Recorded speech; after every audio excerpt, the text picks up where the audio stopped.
মুখোমুখি নির্বাচন কমিশনকে করবো এবং আমরা কড়া নজর রাখছি। যদি এরকম কোনো ঘটনা আরো সামনে আসে আমরা প্রত্যেকটা জিনিস দিয়ে নির্বাচন কমিশনকে মুখোমুখি করবো এবং আমরা আমাদের পরবর্তী কি পদক্ষেপ নেব আমরা শিক্ষার্থীরা সেটা আলোচনা করে সিদ্ধান্ত নেব। এখানে ফ্যাকাল্টিতে আমাদের কাছে ভিডিও পর্যন্ত আছে, মানে তাদের 100 মিটারের মধ্যে কোনো প্রার্থী প্রচারণা করতে পারবে না।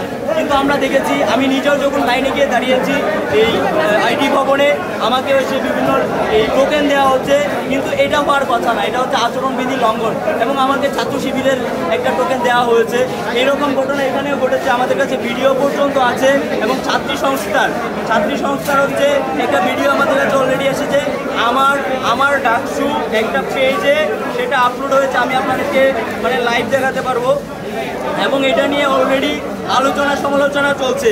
প্রশাসনকে এবং বিশ্ববিদ্যালয়ের যারা চাকসু নির্বাচন কমিশন আছে তাদেরকে স্পষ্ট করতে হবে এবং তারা কি আসলে কোনো মানে দলের পারপাস সার্ভ করার জন্য নির্বাচন কমিশনের দায়িত্ব নিয়েছে, নাকি এই 28,000 শিক্ষার্থীর চাকসু নির্বাচনকে সুষ্ঠুভাবে সম্পূর্ণ করার জন্য দায়িত্ব নিয়েছে, এইটা আমাদের কাছে স্পষ্ট করতে হবে।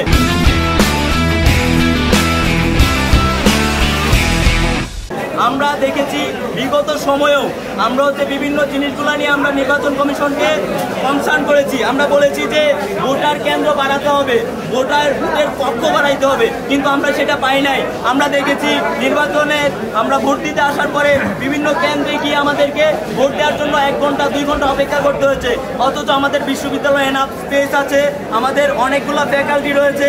এই ফ্যাকাল্টিগুলোতে 28,000 শিক্ষার্থীদের দাঁড়িয়ে না থেকে ভোট দেওয়ার সুযোগ রয়েছে, কিন্তু তারা এটা করে নাই। তারা এটা কৃত্রিম সংকট তৈরি করেছে, শিক্ষার্থীরা যেন এসে ঘন্টার পর ঘন্টা দাঁড়িয়ে থাকে। সেই জিনিসটা আমরা আগেও তাদেরকে কনসার্ন করেছিলাম, কিন্তু সেটার কোনো সমাধান তারা করে নাই।